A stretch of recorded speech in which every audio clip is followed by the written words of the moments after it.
연출을 맡으신 민병훈 감독님과 주인공 민시우 군 자리로 모시겠습니다. 따뜻한 박수로 맞아주시기 바랍니다. 네, 저 감독님도 오랜만이셔서 테이블 앞으로 달리시죠 지금. 네, 오늘 좀 어떻게 보면 무거운 영화일 수 있는데요. 네, 시군이 제주도에서 오늘 올라와서 네, 간담회 전에 엄청난 하드한 스케줄을 지금 소화하고 네, 이 자리에 있습니다. 그러면 짧은 인사 말씀 듣고 시작하도록 하겠습니다. 안녕하세요. 저는 제주 장천초등학교에 다니고 있는 5학년 민시우라고 합니다.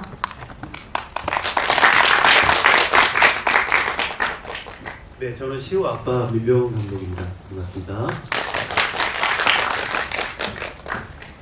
네, 어떻게 뭐 바로 질문 준비된 기자님들이 계실까요? 저희가 마이크가 갈 수도 있고요. 아니면 제가 준비하시는 시간 동안 제가 먼저 여쭐 수도 있을 것 같습니다.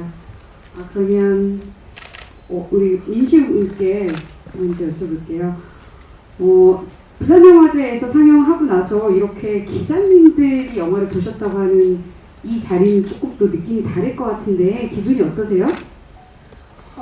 지금 제가 관객들과 대화를 처음 해보고 기자분들과 이렇게 처음 해보는데 긴장이 정말 많이 되긴 하지만 지금 기자분들이 잘 찍고 있는 생각에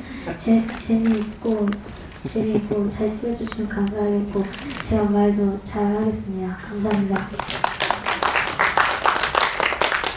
네, 그럼 민병훈 감독님께서는 어떠실까요? 지금 부산영화제에서도 레드카페 두 분이 같이 하시고 이랬던 감회가 좀 남다르실 것 같아요. 기분이 어떠신지? 제 아이와 이렇게 함께 그 영화를 만들고 또 이런 자리를 갖는 것 자체가 저에게는 어떻게 말로 표현할 수 없는 굉장히 기쁨이자 또 한편으로는 굉장히 다른 생각도 드는 그런 시간인데 어쨌든 아이와 저와 이렇게 함께 시간을 보내고 또 영화 촬영을 하고 아이와 함께 이렇게 영화가 극장에서 상영되는 이런 순간들은 엄청 기쁜 날이죠. 그리고 뭐 기쁨을 그렇게 그냥 아이와 표현하기보다는 이 영화가 갖고 있는 메시지가 있기 때문에 아이와 함께 이 영화가 관객분들에게 조금이라도 이제 보람이 되거나 위로가 됐으면 하는 그런 바람입니다.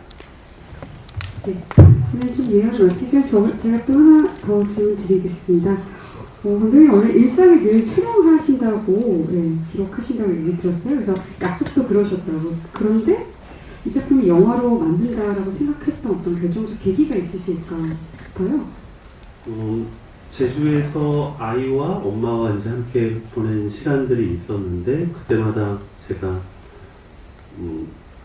카메라를 들고 촬영하는 그런 시간들을 많이 보냈었는데 영화 이렇게 오늘 보는 스크린으로 영화를 만든다는 생각은 거의 없었죠. 그런데 영화 속에 나오는 어느 순간에 시우가 슬픔비라는 첫 시를 저에게 보여줬고 그 시의 은유와 시우의 마음이 겪고 저도 시우가 이렇게 은유를 통해서 시를 이야기한다면 저도 제주의 자연과 혹은 인물과 그런 이미지들을 통해서 이 영화가 갖고 있는 그 주제를 담아냈으면 좋겠다. 그래서 시우의 시가 관통하는 하나의 주제와 서사였다고 한다면 저는 그 서사를 자연의 이미지와 자연의 흐름 혹은 시간의 영속성 뭐 이런 부분들을 같이 어루만지면 좋겠다는 생각으로 영화화를 되게 한 거는 시우의 시 슬픈 비였던 처음 시작이었습니다. 네, 말씀 잘 들었습니다. 혹시 질문 준비되셨으면 저희 마이크가 가도록 하겠습니다. 네. 그러면 시우에게 제가 또 질문 하나 먼저 드릴게요. 슬픈 시를 어떻게 쓰게 됐고 그 시를 처음 아빠한테 보여주고 나서 이 영화가 이렇게 됐는데 그때 어떤 식으로 그게 된 건지 이야기 좀 해줄 수 있을까요? 제가 그 슬픈 시라는 시를 쓰기 전날에 학교에서 시에 대해서 배웠는데 이제 선생님이 특별히 저에게만 너 시에 정말 재능이 많은 것 같구나. 너는 이제 시를 좀 써봐도 괜찮은 것 같다. 라고 말해주셔서 제가 집에 가자마자 이런 생각을 했는데요. 그래서 내가 진짜 시에 재능이 많나? 지금 한번 써볼까? 라는 생각으로 저 혼자 밖에 보면서 비가 오네? 라는 생각으로 슬픈 비라는 시를 쓰게 되었고, 그 시를 이제 아빠한테 보여줬는데 아빠가 며칠 뒤에 하우스에서 저보고 이거 진짜 너가 쓴 거 맞아? 정말 잘 썼구나. 너는 이거 시에 재능이 있는 것 같으니 이제 너 쓰면 어떻겠니? 이렇게 물어봐서 제가 그 이후로 계속 시를 쓰게 되었습니다. 네, 어찌나 똘똘하게 답변해 주셨는지요. 네. 근데 또 하나 여쭐게요. 작품의 구성이 좀 되게 심플하잖아요, 사실.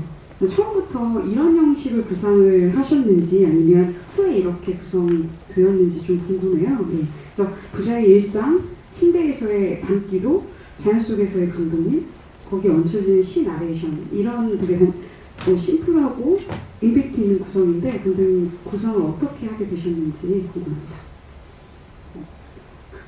처음부터 구상이 없죠.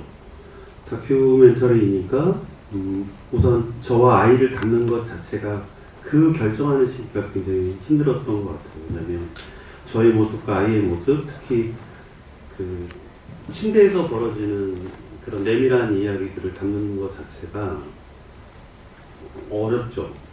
그런데 제가 시우와 1년 정도는 시우가 이제 울음바다였는데 저랑 이렇게 울음을 같이 안아주고 견뎌내고 그런 시간들을 이상하게 제가 촬영하면서 그게 좋아지더라고요. 그러니까 이 슬픔을 마주보고 있는 것 자체가 힘든 게 아니라 그 과정을 겪고 나니까 또 통과하고 나니까 시우와 제가 조금씩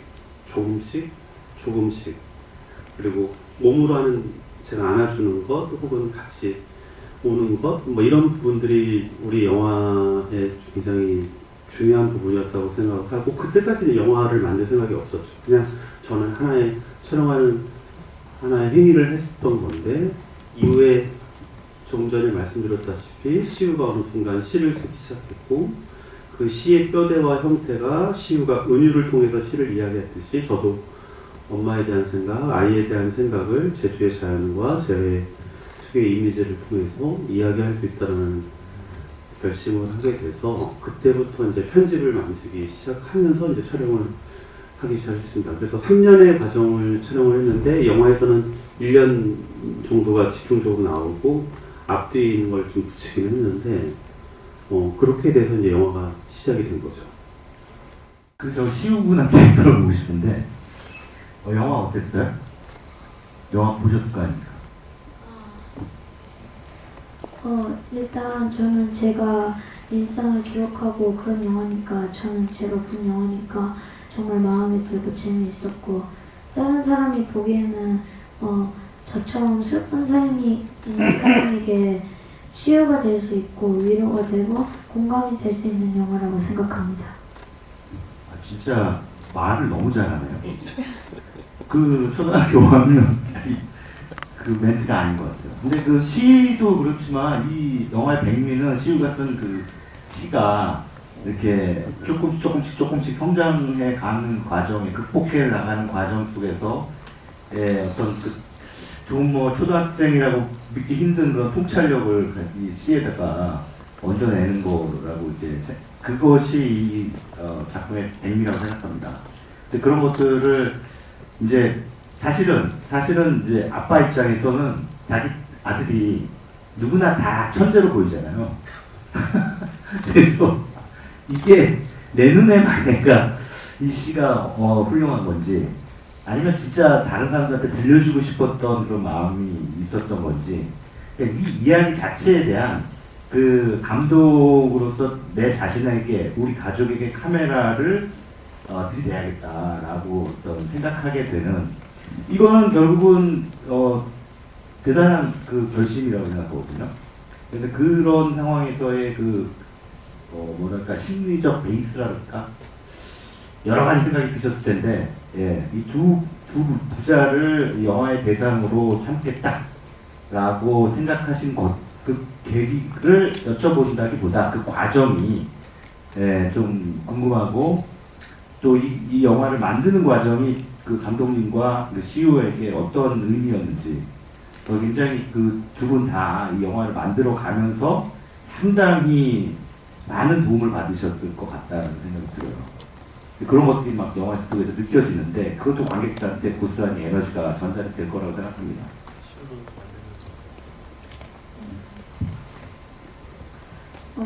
저는 연기를 한 게 아니고 저는 계속 제 일상을 계속 원래 하던 것처럼 하는데 아빠는 그냥 원래 동영상을 찍고 사진을 찍고 하는 걸 좋아하는데 어느 순간부터 자꾸 저를 찍으니까 나를 찍는 게 좋은가 보다 하고 해서 연기를 한 게 아니고 제 진짜 일상을 보여준 거기 때문에 저는 이게 사실 영화로도 될 줄 몰랐고 그러기 때문에 저는 그냥 만든 것 자체로도 재밌기도 하고 부끄럽기도 합니다.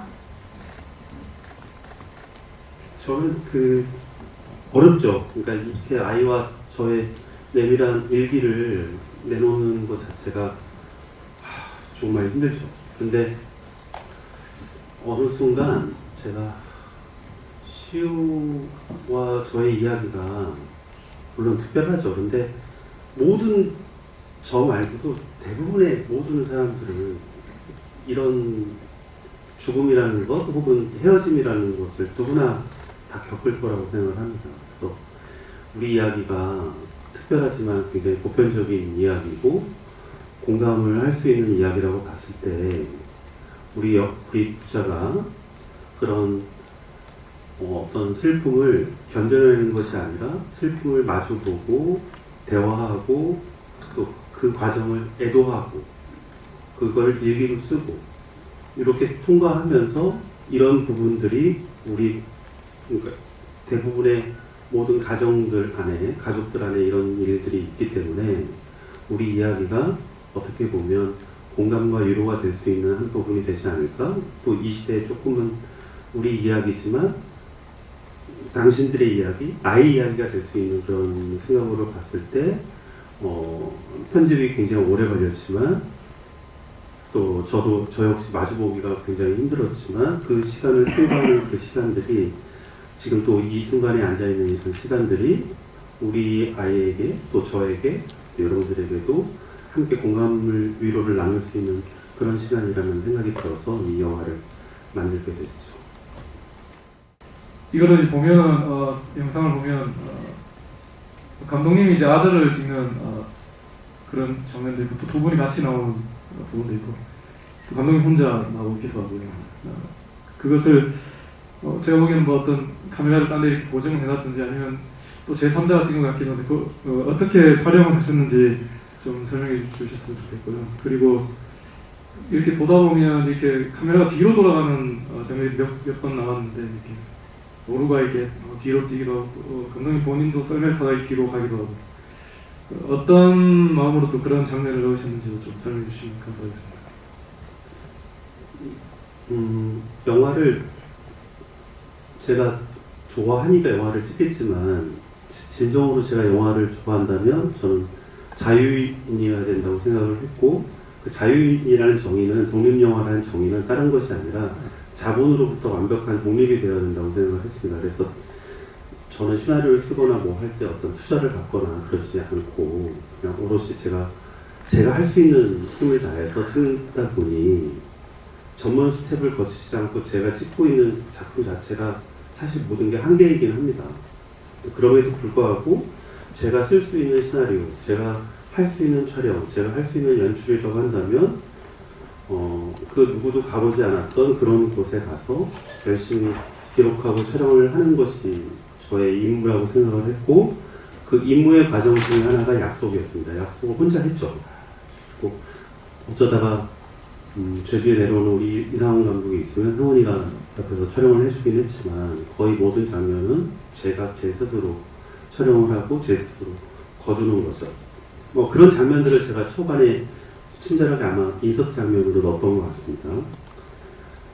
리버스 장면의 엔딩 장면은 앞에 있는 풍경과 풍광 전사를 제가 다 차곡차곡 쌓아서 마지막에 보여주려고 했던 것 같습니다. 그래서 마지막에 시우의 마음이죠. 시우가 아이의 마음으로 들어가서 엄마를 만날 수 있게끔 제가 해주고 있고 또 우리 모두가 죽음이라는 걸 통해서 위로하는 것이 아니라 자기의 과거 어린 모습으로 다시 돌아갈 수 있다고 하는 저의 믿음도 있고 부활의 상징이라고 저는 생각을 합니다. 그래서 우리가 죽음이 다시 태어나는 것이고 또 아이의 모습으로 다시 환원되어서 시우가 엄마의 채취와 향기 그리고 자신의 모습을 마주할 수 있는 그 장면을 만들기 위해서 아마 시와 전작에 있는 그런 장면들을 차곡차곡 쌓지 않았을까 그렇게 생각을 합니다. 그래서 그 리버스 장면은 감독인 제가 다 해석할 필요는 없고 앉아 계신 관객분들이 스스로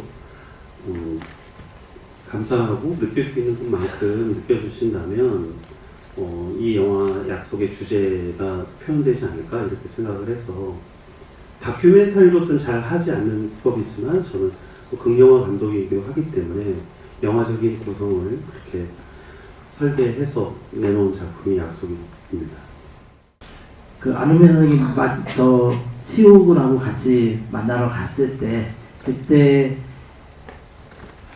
아마 그 이상훈 감독이 같이 와서 찍었던 거 같거든요. 봤을 때 그때 얘기를 조금 더 해주시면 어떨까 해서요. 시호군도 같이.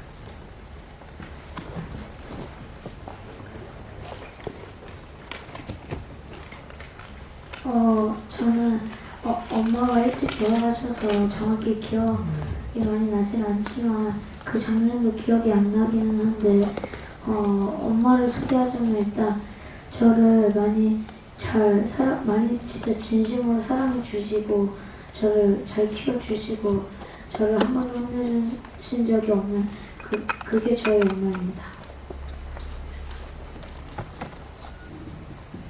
저는 뭐 말하기가 좀 그러니까 그냥 이렇게 영화로 이렇게 대신을 하면 좋겠습니다. 그 시우군이 시를 굉장히 잘 쓰고 어린이지만 표현력이 참 놀라운데 시우군한테 시를 쓴다는 게 어떤 의미인지 또 어떤 면에서 재밌는지 궁금합니다. 그리고 시를 쓰면서 엄마 생각을 계속하면 슬퍼지기도 할 텐데 그래서 시 쓰는 게 힘들진 않은지 그리고 지금도 계속 쓰고 있는지 궁금합니다.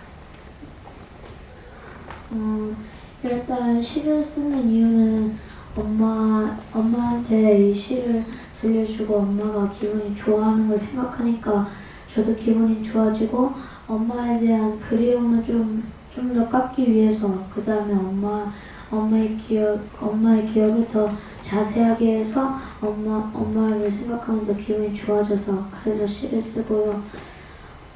지금도 시를 쓰냐고 물어보셨는데 지금은 옛날처럼 하루에 한 번 그렇게는 안 쓰고 일주일에 2-3번 정도씩 시를 쓰고요. 사실 옛날에 2학년 때 쓴 시다 보니까 그때 기준에서는 수준이 조금 높게 볼 수도 있고 그런데 사실 지금 보면은 2학년이 좀 어린 나이다 보니까 조금 수준이 낮아 보일 수 있어서 지금도 시를 쓰는데 2학년 때처럼 그 정도 수준의 시를 쓰면은 뭔가 조금 차이점이 없어 보여서 좀 더 수준을 위로 업그레이드 시켜서 써야 하는데 그게 조금 많이 안 쓰고 그러다 보니까 생각이 좀 안 나고 그래가지고 일주일에 2-3번 정도 쓰고 잘 쓰긴 하지만 예전보다는 쓰는 시간이 좀 더 오래 걸리는 것 같습니다. 네, 그게 되셨는지요? 네, 잘 쓰려고 하니까 더 시간이 좀 걸린다는 게 질이죠. 그러면 제가 시우군께 하나 덧붙여서 여쭤볼게요. 그럼 혹시 시우군이 본인이 쓴 시 중에서 가장 좋아하는 시가 뭘까요? 제가 많은 시를 썼지만 당연히 제가 쓴 시니까 다 좋겠지만 그 중에 3개 정도 뽑자면 일단 처음은 약속이라는 시고 두 번째는 슬픈 비, 세 번째는 영혼과라는 시입니다. 일단 첫 번째는 약속이라는 시인데 약속은 이제 엄마가 돌아가시기 전에 저한테 언젠가 꼭 우린 천국에서 만나자라고 말해주셔서 그걸 영감으로 해서 약속이란 제목으로 약속이란 시를 써서 약속을 좋은 시 첫 번째로 뽑게 됐고, 두 번째는 이제 슬픈 시라는 시인데, 슬픈 비라는 시는 처음에 일단 제가 학교에서 시를 배우고 이제 그래가지고 왔을 때 슬픈 비라는 시를 썼는데, 아빠가 너 이거 정말 잘 썼다, 너 이제 시를 써봐라 이렇게 말해주셔서 슬픈 비라는 시로 계기를 해가지고 그 쭉쭉 시를 쓰게 되었고요. 마지막은 영혼과 하루라는 시인데, 영혼과 하루라는 시는 이제 제가 1시간 정도 고민을 해서 쓴 시가 영혼과 하루고, 아빠가 너가 쓴 시 중에 이 시가 가장 마음에 드는 것 같다 라고 해서 마지막은 영혼과 하루라는 시로 말하게 되었습니다. 감사합니다. 혹시 또 질문 준비된 질문 계실까요? 네, 그러면 제가 대신 또 감독 있게 하나 여쭈겠습니다. 네, 제품이 사실 첫 번째, 그러니까 저는 좀 여러 번 보게 된 마케터다 보니까 처음 볼 때는 시에 엄청 감정이 매료가 됐었는데, 두 번째 볼 때는 풍경, 자연 경관 이러다가 세 번째 볼 때는 거기에 담긴 감독님이 엄청 보였었어요. 그래서 그 과정, 그렇게 보태지는 과정이 굉장히 인상적이었는데, 감독님이 그 풍경에 들어가고 그것을 촬영하는 어떤 그 결단?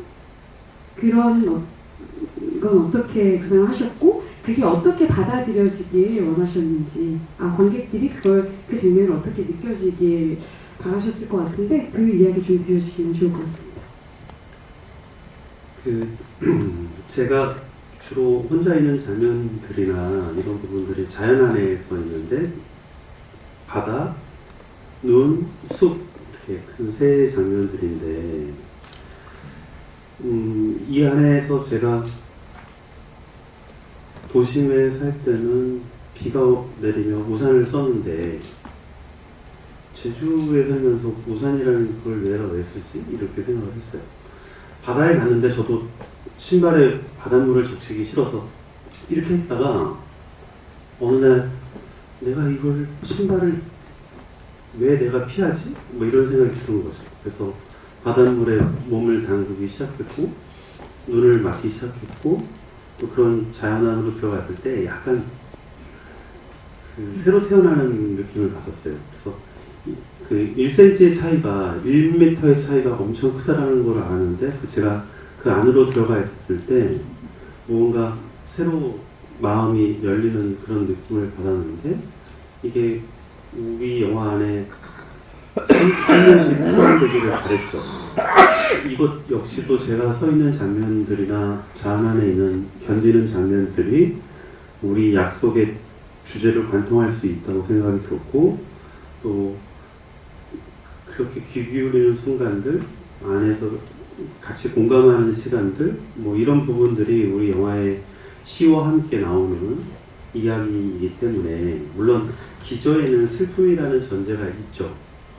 그럼에도 불구하고 그런 부분들을 마주보고 이야기 나누는 그런 시간들이 제가 투영되는 모습 안에서 함께 있기를 바랬고, 또 시우의 아빠니까 뭐 다른 사람도 아니고 우리 둘만 나오잖아요. 그래서 시우가 그런 일상을 할 때 저의 일상도 그런 일상의 시간들을 보내고 있으니까 함께 어울려줬으면 좋겠다. 또 그런 것이 우리 약속의 특징이 아닐까 이렇게 생각을 하게 돼서 저의 모습도 그렇게 투영을 하게 되었습니다.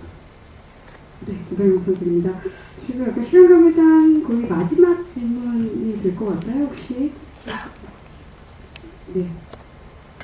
네, 그러면 질문은 이것을 정리하고요. 두 분 마지막으로 이 작품을 만나게 될 관객들한테 하고 싶은 말씀 있으신지. 네. 시우군부터 부탁드릴게요. 저희 약속 영화 관람해 주시면 정말 감사하겠고, 많은 소문도 내주시면 감사하겠습니다. 약속은 꼭 이루어질 거야. 해주셔서 감사합니다. 약속 영화를 극장에서 저희가 OTT가 아닌 영화관에서 상영을 하자고 우리가 뜻을 모았던 거는 이 스크린이 그런 공감의 형태가 있죠. 우리가 같이 보고 같이 확인할 수 있는 큰 스크린에서 약속 영화가 극장에서 상영되어야 된다고 생각이 들었고 또 저는 그 확신을 믿습니다. 예. 흥행을 바래서가 아니라 또 성공을 바래서가 아니라 영화의 다양성 그리고 이런 영화가 우리들에게 한국 영화의 어떤 조금이라도 다양한 영화의 지평을 넓힐 수 있다면 그것으로 족하고 저는 시우와 이미 오늘 이 자리 영화제를 통해서도 확인해 드렸지만 이미 사실 이뤘습니다. 제가 작품을 완성했고 시우가 시를 썼고 또 이미 충분한 보상과 마음을 얻었습니다. 예. 이후에 나오는 모든 부분은 보너스입니다. 그러니까 완전 보너스라고 생각을 하고 최선을 다하겠지만 시우와 저는 이 영화를 통해서 큰 자유를 얻었고 또 큰 마주보기를 통해서 얻었으니 이제는 관객의 시간 또 관객분들에게 조금이라도 우리 영화가 마음이 닿는 그런 시간이 되었으면 정말 기쁘게 생각하겠습니다. 우리 시우와 제가 정말 관객분들도 응원하겠지만 우리 시우와 저도 함께 제주에서 건강하고 행복한 삶을 누리도록 하겠습니다. 고맙습니다. 네, 그럼 저희 이것을 약속 기자님들의 질의응답을 마치고요. 끝 순서로 저희 사진 촬영 진행하도록 하겠습니다. 두 분 잠시 이쪽으로 감독님 이쪽으로 잠시 와주시고요. 우선 가운데 정면 보실게요. 아빠랑 시우랑 가운데 카메라들 쭉 봐주세요. 감독님 약속. 아들하고 같이 하트 한 번만 해주세요. 다정하게. 하트 이거 안 하신다고 하셨는데 하시네요. 네. 이쪽 가운데 이쪽 카메라 있는데 이렇게 하나씩 보셔도 되고요. 오른쪽 한번 보실까요? 이쪽에 계신 핸드폰 카메라 많이 있으시네요. 네, 오른쪽 봐주세요. 손을 내리세요. 그림자가 지기 때문에 손 올려서 이렇게 해주세요. 네. 정면 봐주시고요. 그러면 감독님 잠깐 나와주시면 단독 컷 감독님 이쪽으로 나와주시고요. 네. 앞에 정면 볼게요. 네. 여기 시우가 엄청 잘했죠? 손 살짝만 내릴까요, 밑으로? 네네. 그림자 안 쓰게. 네. 아까 약속 포즈 한 번만 약속해줘. 네, 약속할게요. 네. 보시고요. 네. 화이팅. 네, 그러면 잠시 와주시고요. 감독님 단독 컷 한번 찍어보겠습니다. 네, 감독님이 또 기록하고 계시네요. 네. 감사합니다. 네, 가운데 좀 봐주시고요. 네, 조금 오른쪽도 좀 봐주시고요. 네, 오늘도 약속할게요.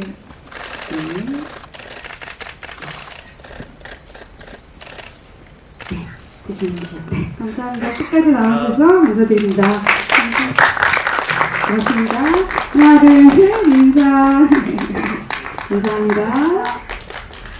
네, 이것으로 저희 약속 기자간담회를 마치도록 하겠습니다. 영화 약속 11월 1일 개봉까지 많은 관심 부탁드립니다. 끝까지 나와주셔서 감사드립니다. 안녕히 들어가십시오.